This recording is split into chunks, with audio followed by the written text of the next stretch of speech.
Kawan TV1. Saya bicara dua hal. Yang pertama oleh-olehnya Prabowo Subianto, dan yang kedua dari oleh-oleh itu kita melihat apakah retorika sejak 20 Oktober sampai dengan kemarin surat yang beredar mendukung Ridwan Kamil dan Suswono itu ajak dalam kehidupan ekonomi politik. Saudara sekalian, saya mencatat hanya perjalanan APEC dan G20. Dalam perjalanan APEC dan G20 itu, Presiden kita Republik Indonesia menyatakan soal 25% kelaparan, dan kemudian juga bicara tentang kebebasan pendidikan dan kesehatan. Silakan investasi di bidang pendidikan dan kesehatan.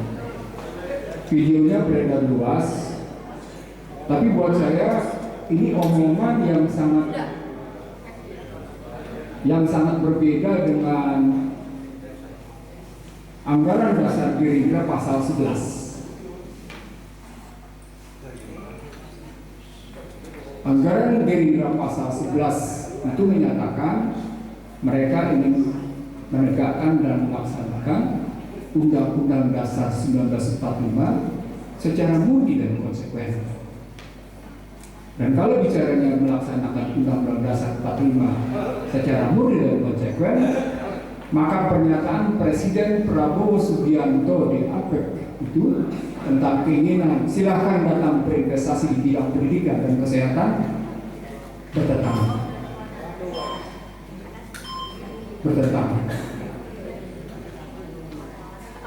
Saya bahkan ketika ini kajiannya bukan kajian bercanda, tapi kajian pakai otak sedikit.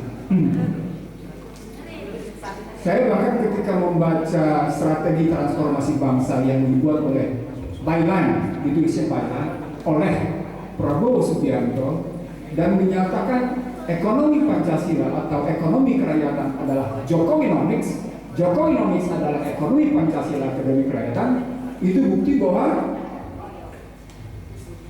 ada yang salah. Seketika di channel saya, IC Berlin Show, dan di beberapa tempat saya menyatakan ini bukti bahwa sesungguhnya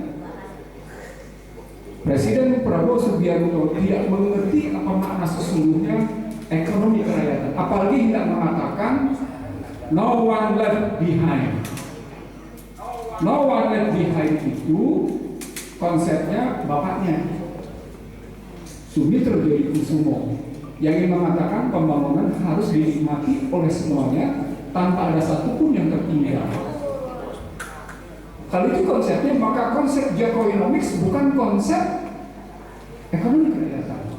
Tapi bagaimana dia tulis dengan Byline, strategi transformasi bangsa sebagai ekonomi kerakyatan, ekonomi Pancasila, kalau dalam istilah saya ekonomi konstitusi, itu sama dengan Jokowinomics.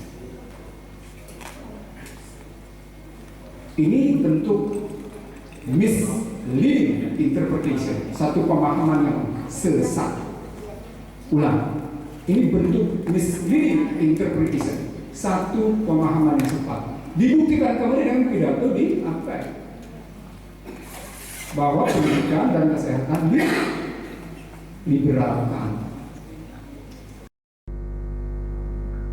Undang-Undang Badan Hukum Pendidikan dibatalkan oleh MK untuk menyatakan bahwa pendidikan tidak boleh diliberalkan. Kita sudah tahu, tapi kemudian juga lagi bermodel sampai akhirnya sekarang kampus otonomi dampaknya liberal, dampaknya bisa liberal. Dan Anda bisa lihat fakultas kedokteran biayanya 500 sekian, 1 miliar. Anda bisa lihat untuk sekedar masuk fakultas hukum yang masuk dengan jalan normal, Anda tetap butuh biaya 50 jutaan. Jadi tidak ada lagi yang namanya biaya murah untuk pendidikan. Maka sejumlah orang yang sedikit punya uang mengatakan lebih baik menyekolahkannya di luar daripada menyekolahkan di Indonesia, sementara kurikulum di Indonesia tidak menjamin anaknya akan lebih cerdas. Dan pada saat sama ketika dinyatakan pendidikan diliberalkan, maka ada 4 kesalahan Bapak Ibu sekalian. Saya kira ini bentuk kesalahan yang amat sangat mendasar dalam cara berpikir para tokoh bangsa.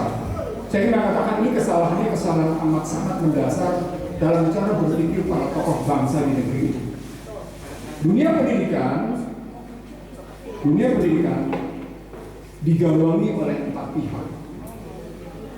Gawang pertama adalah pemerintah sebagai teladan. Dia mengajarkan satu sikap, satu perilaku politik, satu pandangan politik tentang bagaimana seharusnya warga negara bersikap. Itu dicerminkan oleh pemimpinnya, pemimpin nasional, dimulai dari presiden sampai kepada pemimpin lembaga negara, sampai kepada tokoh-tokohnya. Ketika pemimpin negara itu perilakunya tidak konsisten, ketika perilaku negara itu, pemimpin negara itu menunjukkan bukan teladan yang baik, maka dia patut ditinggalkan. Dia tidak boleh jadi. Maka itu berarti terjadi kegagalan pertama. 10 tahun pertama di era Joko Widodo, saya orang pertama yang menulis "Shame on you, Joko Widodo". Anda buka jejak digital saya, nampak saya menyatakan pada tanggal 17, 18, dan 19 November 2014 artikel saya berjudul "Shame on you, Joko Widodo". Apa poinnya? Joko Widodo bukan teladan. Hei, engkau telah mempermalukan sesungguhnya. Lumayan terbangun. Pada ngantuk. Saya tadi kita ngomong tenang-tenang, tapi takut anak ngantuk. Tahu aja, Bang. Saya mau ngomong tenang-tenang. Kan saya dituding sama Refli sebagai siapapun presidennya, Ihsanuddin Nursi oposannya. Refli yang ngomong kayak gitu bukan gua. Dan gaya ngomong yang meledak-ledak. Saya bisa ngomong tenang-tenang seperti tadi.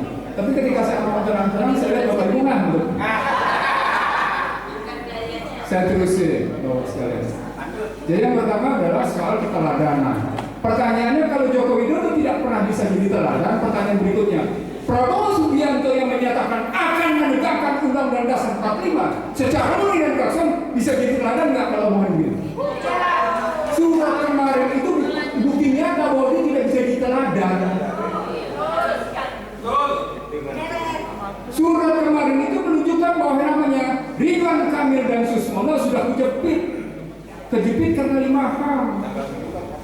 Bobotoh, menghina Jakarta, soal janda, menghina Nabi, ya kan? Lelaki gemulai. Loh, itu saya cuma nangkep omongan di bawah. Saya cuma nangkep omongan di bawah. Saya nggak lebih dari itu. Saya nak, sampai bernilainya kayak gini. Kebetulan bawa masalah dari Bandung. Ini ada teman saya dari Bandung, cuma waktu itu dia nggak hadir. Saya dihadiri sama teman-teman Bandung karena saya tidak mendukung Ridwan sebagai wali kota dan Ridwan sebagai gubernur. Saya pulang di Jakarta, gue kan kenal Ridwan. Dia nggak kenal gue nggak apa-apa, tapi gue kenal dia. Maka surat kemarin itu menunjukkan sebuah kesalahan praktek politik yang salah. Bapak Ibu sekalian, kalau praktek politik seperti itu tidak bisa diberi teladan dari seorang presiden, kan kita bangga begini ya. Kalau Anda menjadi presiden, maka baju Gerindra Anda harus copotin. Baju PDIP Anda harus copotin. Baju yang namanya apapun partainya Anda harus copotin. Anda adalah anak bangsa, anak negara terbaik untuk memimpin bangsa. Dan ketika Anda bawa tetap partai di depannya, maka sesungguhnya Anda menjadi pemimpin kelompok. Anda bukan pemimpin bangsa, Anda bukan pemimpin negara. Anda adalah pemimpin kelompok Anda. Itu yang saya sebut sebagai pemimpin bangsa terbelah. Kalau dalam buku saya sebut itulah pemimpin bangsa. Berarti kegagalan pertama adalah kegagalan keteladanan, tidak. Yang kedua adalah kegagalan lembaga pendidikan formal. Nadiem adalah tokoh yang ditugaskan memang untuk meluluh lantahkan bangsa ini sehingga kurikulum merdeka menjadi merdeka di mana anak SD SMP tidak bisa berhitung 2 tambah 2 berapa? Ya, betul. Jadi kalau ingin meluluh lantahkan sebuah bangsa, luluh lantahkan yang namanya pendidikan. Saya mau tanya sama Anda, ketika Prabowo menyatakan please come to my country, we are open to the education, we are open in heart. Maka pertanyaan berikutnya, apakah negara maju terbuka untuk diintervensi dunia pendidikannya? Nah, hingga hari ini Amerika saja tetap bertanggung jawab terhadap bangsa dan negaranya lewat yang namanya state university. Jadi nggak serta-merta diliberalkan. Yang kedua, kita lembaga di lembaga formal, tapi lembaga formal ini bukan hanya lembaga pendidikan umum. Saya ingin mengatakan sama Anda, terutama pada mereka yang merasa dirinya sebagai ulama, tokoh, atau ustaz, pesantren pun gagal. Pesantren pun gagal. Kenapa? Karena mengambil yang namanya model kurikulum barat. Apa indikatornya? Apa indikatornya? Pesantren mana yang punya kemampuan mengejarkan metodologi pada santrinya? Pesantren mana yang mengejarkan kekuatan analis pada santrinya? Tunjukkan satu lagi di Indonesia, ada? Tunjukkan satu aja. Saya kebetulan keliling di kawasan pesantren Jawa Timur. Ada beberapa pesantren di Jawa Barat yang coba menggunakan metode semantik, tapi tidak gagal. Itu yang kedua. Yang ketiga, kegagalannya lembaga ibadah. Anda bisa lihat masjid, Anda bisa lihat gereja, Anda bisa lihat namanya media sosial berantakan tak karu-karuan. Kenapa? Karena masjid diintervensi habis-habisan. Gereja ya tentu mereka melihat. Saya percepat karena Rahma minta saya mempercepat. Saya sendiri tertarik untuk mengajak Bapak Ibu, yuk kita jangan cuma ngoceh. Yuk kita bertindak karena ada sebuah kesadaran yang salah dalam dunia pendidikan. Dan ujungnya yang keempat, kesalahan pendidikan di rumah tangga, di mana bapak tidak bisa menjadi teladan, ibu tidak bisa mengajarkan yang namanya soft skill. Ulang, bapak tidak bisa menjadi teladan dalam format berpikir, format bersikap, format berpendidikan, tapi pada saat sama ibu tidak bisa mengajarkan soft skill, satu pelajaran sederhana untuk kebaikan hubungan, kesantunan hubungan. Maka Anda bisa lihat yang namanya Gen Z untuk perilakunya kayak empat-empatnya gagal. Kalau empat-empatnya gagal, dunia pendidikan kita kayaknya gimana? Jadilah niretik. Maka kehadiran kufu Fafa, maka kehadiran yang namanya bocil di 12, lu tuh niretik, lu tuh moral, itu disebabkan kegagalan pendidikan. Lalu kemudian terbelah kita dengan pendidikan luar, dengan sertifikat dari luar, padahal diragukan sertifikatnya. Artinya apa? Double kegagalan kita. Nah, kalau pendidikan politik, pendidikan dan lain gagal, begitu masuk ke ekonomi, maaf, saya cuma ngambil satu indikator saja karena Rahma minta mau bersingkat. Nah, saya dalam posisi sesungguhnya amat sangat terenyuh, amat sangat sedih melihat euforia kemenangan Prabowo Subianto dengan pidato 20 Oktober yang begitu menggelegar. Tapi sesungguhnya ketika diuber kontennya menyedihkan. Apa indikator? Sederhana. Mari kita lihat. Dua indikatornya. APBN 2025 nilai tukarnya berapa? Berapa nilai tukar APBN 2025 dalam Undang-Undang APBN 2025? Berapa nilai tukarnya? 16.100. Kalau Anda tidak tahu, itu bukti bahwa Anda tidak peduli sedang dilakukan pemiskinan struktural sama Anda. Kenaikan perpajakan sebesar 43 sampai dengan 44 triliun disebabkan oleh kenaikan PPN 1%. Tetapi ada tetapinya. Tetapinya adalah gini rasio dari 5 tahun sebelumnya ke 5 tahun ke depan tidak bergeser sama sekali. Dia bergerak 0,379 sampai dengan 0,382. Kalau dalam istilah saya 0,421. Apa poinnya? Tidak terjadinya perubahan ketimpangan. Apa poinnya? Ada prestasi? Nggak ada. Pada saat yang sama, Anda butuh soal makan bergizi gratis.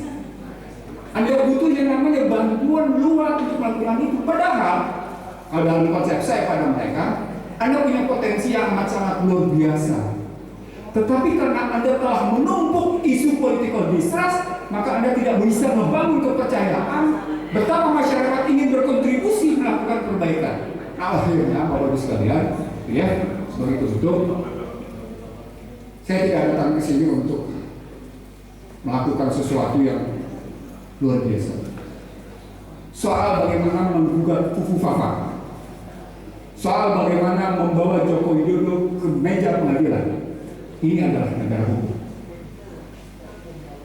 Jadi tidak ada satupun orang yang kebal di depan hukum. Jadi forum ini adalah forum yang sangat wajar jika punya keinginan untuk menggelar peradilan pada mereka yang melanggar hukum. Ulang. Forum ini adalah forum yang wajar jika ada keinginan untuk melakukan pergelaran di pengadilan terhadap mereka yang telah melakukan breaking the law, telah melakukan perlawanan terhadap hukum. Apa yang saya uraikan tadi pada hakikatnya tidak sekedar menggambarkan breaking the law, tapi juga breaking the social value, melanggar nilai-nilai sosial. Dan itu yang tidak kita sadari bahwa kita juga ikut tertular. Sebagai penutup, yuk kita tetap jaga semangat kita. Ke depan kita akan lebih berat. Donald Trump akan memvonis Indonesia untuk masuk dalam posisi upper middle income. Kalau dia masuk dalam upper middle income, itu berarti prioritas untuk mendapatkan kemudahan biaya masuk akan dikurangi, dan itu berarti import Indonesia ke Amerika akan berkurang, dan itu berarti kekurangan dolar akan terjadi, dan itu berarti dolar akan naik. Terima kasih. Assalamualaikum warahmatullahi wabarakatuh.